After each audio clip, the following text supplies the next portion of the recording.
We can talk a bit about that. I'm going to talk about the board for a minute because I think boards are pretty important to this whole process, and this is kind of relevant to the conversation here. The board needs to be active. When I say engaged, I think the board needs to create a policy, full stop, on risk management. That's the most important thing up here, but it needs to be somewhat engaged on all of these 7 activities.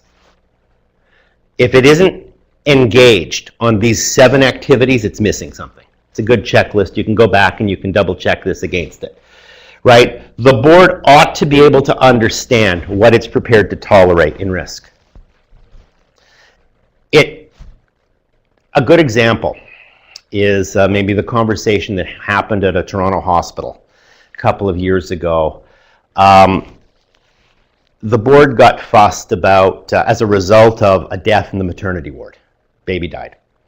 And the board got an idea in its head that it really wanted to cut that out. It really wanted to stop that. It really didn't want to be a place where babies died in maternity wards. And they had to fix that. And they kind of said they really needed to get to 0 deaths, 0 baby deaths. And the head of the department came back to them and said, so I have some really bad news for you. The only way to get to 0 deaths of babies in a maternity ward is to close the maternity ward. Babies sometimes die. Mothers sometimes die. We've made these incredibly rare events on a statistical basis, but 0 is a number you can only get by exiting the business. So we have to make a decision about what the right measure is. If the measure is truly 0, then there's a bunch of decisions we have to make about that. So they had a bit of an engaged, informed conversation about this. And where they landed was quite a different place. Where they landed was, we want to be a top quartile performer in survival rates, number 1. So we want to be in the top 25% of all hospitals in our peer group, regional hospitals. It's not one of the big major trauma centers. And we are not in the business of high-risk births and deliveries. Had a bunch of very serious consequences right away. They didn't need to keep investing in expensive neonatal intensive care units. Had a bunch of consequences for the strategy, the investment. They made a bunch of rational decisions. Public sector context, kind of complicated decision process, bunch of interesting decisions, all about risk tolerance, how you get to a conversation about this. And they can measure top quartile performance.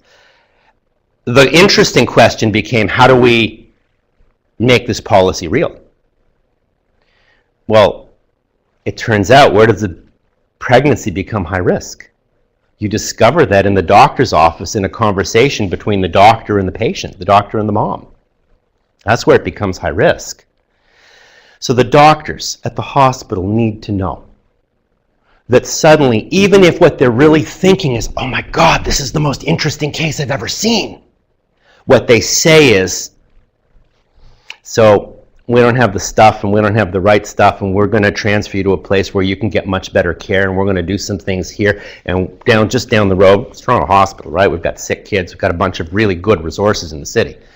We're going to send you to a different hospital, and we're going to arrange for really good care because something's going on here that I think needs a level of care that we're not organized to deliver. That's what they need to say.